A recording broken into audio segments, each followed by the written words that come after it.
Now students, work and energy class 9 chapter number 11 में activity 11.2 हम लेते हैं बच्चों, ठीक है ना। एक्टिविटी 11.2 लेने से पहले मैं आपको बताना चाहता हूं कि फिजिक्स में वर्क तब माना जाता है, इसके पहले की वीडियो शायद अगर आपने ना देखे हो, डायरेक्ट अगर आप यूट्यूब पे एक्टिविटी देख रहे हो तो बच्चों देखिए, फिजिक्स में वर्क तब माना जाता है जब फोर्स भी हो और डिस्प्लेसमेंट भी हो, ठीक है ना। जैसे कि एग्जाम्पल के तौर पर F का मतलब फोर्स और S का मतलब डिस्प्लेसमेंट, W का मतलब वर्क। वर्क तब होता है फिजिक्स में या साइंस में जब फोर्स भी अवेलेबल हो और डिस्प्लेसमेंट दोनों का होना जरूरी है। जैसे कि बच्चों ये देखिए, कोई ऑब्जेक्ट है और ये यहाँ पे रखा हुआ है। अब अगर मैं इस पे फोर्स लगा रहा हूँ ओनली और डिस्प्लेसमेंट नहीं हो रहा है, फोर्स खूब लगा रहा हूँ, जैसे कि कोई रॉक है या चट्टान है या कोई वॉल है, दीवार है, उस पर आप खूब फोर्स तो लगा रहे हो लेकिन उसका डिस्प्लेसमेंट नहीं हो रहा है, यानी कि एस की वैल्यू कितनी है, जीरो है। तो एफ तो कुछ ना कुछ होगा लेकिन एस जीरो होगा, तो एफ इंटू जीरो कितना हो जाएगा, जीरो, यानी कि वर्क जीरो हो जाएगा। यानी कि फोर्स है और डिस्प्लेसमेंट नहीं है तो वर्क जीरो हो जाएगा, ठीक। इसी तरीके से यदि कभी कभी डिस्प्लेसमेंट होता है लेकिन फोर्स ही नहीं होता है, कैसा होता है, हाँ होता है, वीडियोस देखिए इसके पहले के पता चलेंगे। जैसे कि बच्चों मान लीजिए कोई फ्रिक्शन लेस सरफेस है, ठीक, और कोई फ्रिक्शन लेस सरफेस है, अगर इसको हमने इस तरीके से धक्का मार दिया तो एयर रेजिस्टेंस भी नहीं है, फ्रिक्शन भी यहाँ पर नहीं है, तो एक बार इसको हमने धक्का मार दिया तो न्यूटन फर्स्ट लॉ से लगातार ऐसे चलती रहेगी, यानी कि डिस्प्लेसमेंट तो हो रहा है लेकिन कोई फोर्स नहीं है। यानी कि अगर हम work done by frictional force निकालें तो फ्रिक्शन फोर्स लग ही नहीं रहा है, तो वर्क डन कितना आएगा, जीरो। ये हमने पहले की वीडियोस में आपको बताया है। तो डिस्प्लेसमेंट तो हो रहा है लेकिन वर्क डन नहीं है, ठीक, क्योंकि फोर्स नहीं है। ओके, तो फिजिक्स में आपका वर्क तभी होगा, इसके पहले की प्लीज वीडियोस देखिए अगर आप कंफ्यूज हो तो, ठीक है। आप हमारी एनसीईआरटी की प्लेलिस्ट देखिए, सारी चीजें डिटेल में बताइए, यहाँ सब कुछ बताऊंगा तो बहुत लेंथी हो जाएगा, अभी हम इस एक्टिविटी पे फोकस करते हैं।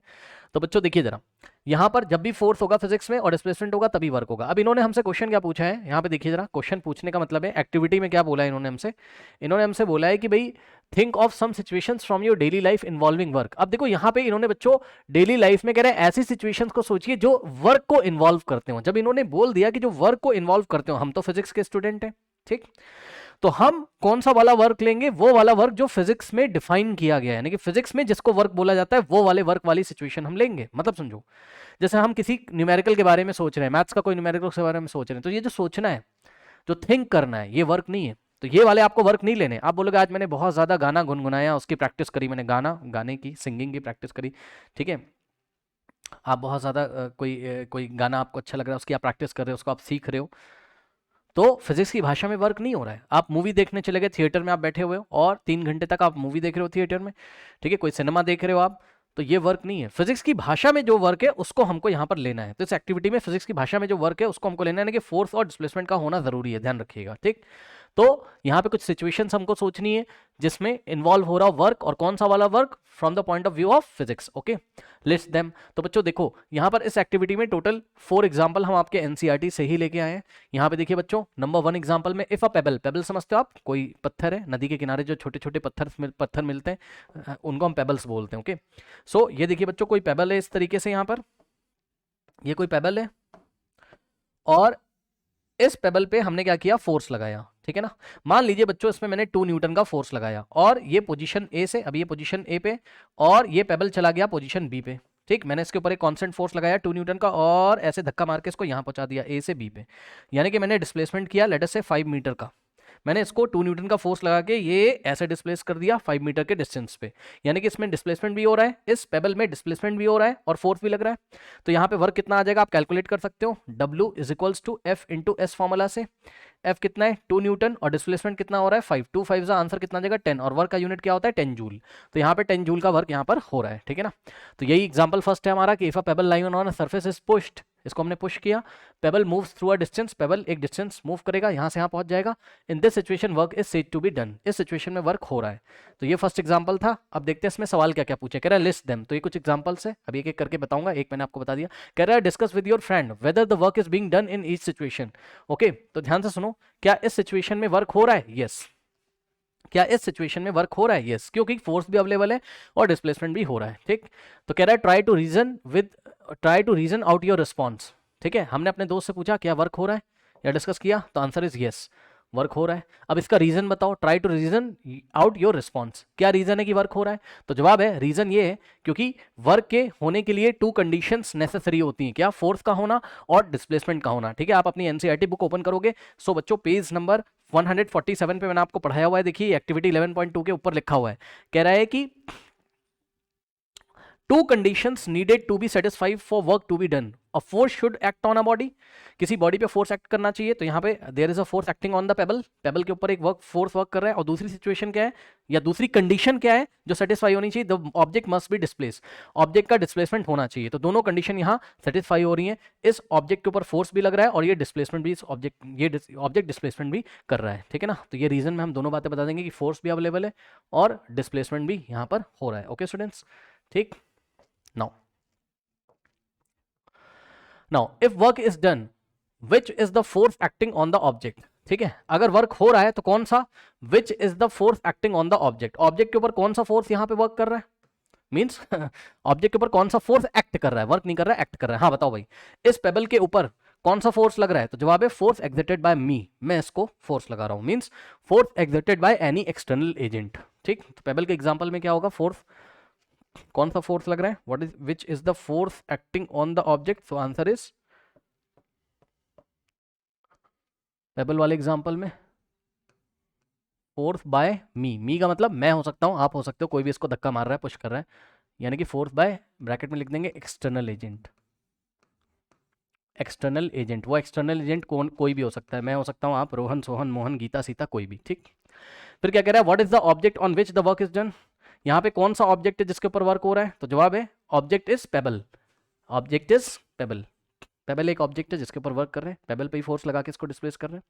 कह रहा what happens to the object on which work is done, ठीक है, what happened to the object on which work is done, उस ऑब्जेक्ट का क्या होता है जिसके ऊपर वर्क हो रहा है, तो जवाब है वो डिस्प्लेस हो जाता है, उसकी पोजीशन में चेंज आ जाता है, क्या दिक्कत है, ठीक।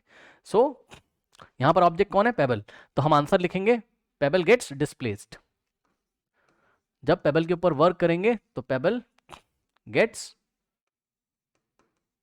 डिस्प्लेस, ये आपका फर्स्ट एग्जांपल है। Next example, if a girl pools a trolley and the trolley moves through a distance, in this situation work is done, ठीक। तो एक गर्ल है बच्चों, ये इस तरीके से एक गर्ल है और इसने ट्रॉली को पकड़ के ऐसे खींच लिया, सपोज इस ट्रॉली पे लगाया इसने 20 न्यूटन का फोर्स और ये इसमें डिस्प्लेसमेंट करती है सपोज 5 मीटर की, तो वर्क कितना हो जाएगा, वर्क कितना हो जाएगा, work is equal to force into displacement, force 20 newton, displacement 5, 20 into 5 कितना हो जाएगा 100 जूल्स, वर्क की यूनिट क्या होती है जूल्स, ठीक है ना। तो यहाँ 100 जूल का वर्क हो गया। अब फिर से वही सारे आंसर देना शुरू कर दीजिए। नंबर 1 क्वेश्चन क्या था, discuss with your friend whether the work is being done or not in this situation, yes work is done, yes work is done, yes. Next is if work is done which is the force acting on the object, इस object पे कौन सा force work कर रहा है, तो force कौन है, force exerted by the girl, girl ने ट्रॉली के ऊपर जो फोर्स लगाया उसकी बात कर रहे हैं, ठीक।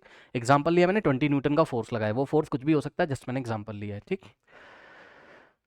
Next is try to reason out your response, आपने जो रिस्पॉन्स दिया यानी कि आप अपने दोस्त से बोला हाँ भाई वर्क हो रहा है, तो क्यों हो रहा है उसका रीजन, तो फिर से वही रीजन है कि फोर्स भी लग रहा है डिस्प्लेसमेंट भी हो रही है, ठीक, फोर्स भी लग रहा है डिस्प्लेसमेंट भी हो रही है। If work is done which is the force acting on the object, ये मैंने आपको बता दिया, force exerted by the girl, कौन सा फोर्स एक्ट कर रहा है ऑब्जेक्ट के ऊपर, तो जवाब है force exerted by the girl, girl ने जो फोर्स लगाया। नेक्स्ट है what is the object on which the force is on which the work is done, so on the trolley, work work किस पे हो रहा है, ऑन द ट्रॉली, ट्रॉली के ऊपर वर्क हो रहा है, ऑन द ट्रॉली, ठीक, ट्रॉली के ऊपर, ट्रॉली को पकड़ के खींच रहे हो आप, ट्रॉली के ऊपर वर्क हो रहा है। What happens to the object on which work is done, ठीक, तो ट्रॉली का क्या हो रहा है, ट्रॉली के ऊपर वर्क हो रहा है, trolley get displaced, trolley gets displaced, ठीक, ट्रॉली डिस्प्लेस हो रही है यहाँ पे, तो लिखेंगे trolley get displace. Next example is if a book is lifted to a height the force applied and the book rises up, what work is said to be done. अब book का example ले रहे हैं, ये देखिए ये book इस तरीके से रखी हुई है यहाँ पे और इस बुक को अगेंस्ट द ग्रेविटी, मैंने सब कुछ क्लास में समझा है, प्लीज आप हमारे प्लेलिस्ट को फॉलो करें, ठीक। ये देखिए ये बुक को लिया और इस तरीके से मैंने इसको अगेंस्ट द ग्रेविटी उठा दिया ऐसे, तो मैं तो फोर्स लगा रहा हूँ अगेंस्ट द ग्रेविटी, ग्रेविटेशियल फोर्स इसको नीचे ले जाना चाहता है, मैं इसको ऊपर ले जाना चाहता हूँ, ये ऐसे उठा के ऊपर ले जाऊंगा, ठीक। तो मैंने फोर्स लगाया और डिस्प्लेसमेंट भी हो गया, ये सपोज इसको मैं 1/2 मीटर ऊपर ले गया, 1/2 मीटर 1/2 मीटर या 0.5 मीटर, ठीक। सो ये एक बुक रखी थी यहाँ पे, ये बुक रखी थी और बुक को उठा के मैं यहाँ पे ले गया, तो कितना डिस्प्लेसमेंट किया मैंने 0.5 मीटर का, हाफ मीटर मतलब 0.5 मीटर। और सपोज मैंने फोर्स लगाया, मान लो मैंने फोर्स लगाया 2 न्यूटन का, ठीक। सो वर्क कितना हो जाएगा यहाँ पे, work is equal to force into displacement, यानी कि 2 इंटू 0.5, आंसर आएगा 1.0 यानी कि 1 जूल। तो 1 जूल का वर्क मैंने यहाँ पर किया है इस बुक को यहाँ से यहाँ तक ले जाने में, यानी कि यहाँ फोर्स भी है और डिस्प्लेसमेंट भी है, तो यहाँ पे वर्क हो रहा है, कितना वर्क हो रहा है, 1 जूल। जस्ट मैंने एग्जांपल लिया न्यूमेरिकल वैल्यूज बताने के लिए आपको, ओके, मतलब समझाने के लिए। कह रहा है कि अब क्वेश्चन देखो जरा, कह रहा है कि discuss with your friend, work हो रहा है कि नहीं, हाँ यस यस वर्क हो रहा है, इस कंडीशन में भी वर्क हो रहा है, थर्ड वाले में भी, ठीक। फिर try to reason out your response, ठीक है, आपने जो रिस्पॉन्स दिया है, आपके फ्रेंड ने जो रिस्पॉन्स दिया कि हाँ भाई वर्क हो रहा है, तो उसका रीजन बताओ। तो जवाब है फोर्स भी लग रहा है, डिस्प्लेसमेंट भी हो रही है, इसलिए वर्क हो रहा है। If work is done which is the force acting on the object, ठीक। सो अगर वर्क हो रहा है तो कौन सा फोर्स यहां पर लग रहा है, so force exerted by me या by एक्सटर्नल एजेंट, जो इसको ऊपर उठा रहा है वो फोर्स लगा रहा है, ठीक है students, okay. Now next is what happens to the object on which work is done, जिस ऑब्जेक्ट के ऊपर वर्क डन हो रहा है उसका क्या होता है, तो जब उसकी पोजीशन में चेंज आता है उसका डिस्प्लेसमेंट हो जाता है। तो यहाँ पे आप लिख लीजिएगा बुक गेट डिस्प्लेस, बुक के ऊपर वर्क हो रहा है ना, बुक गेट्स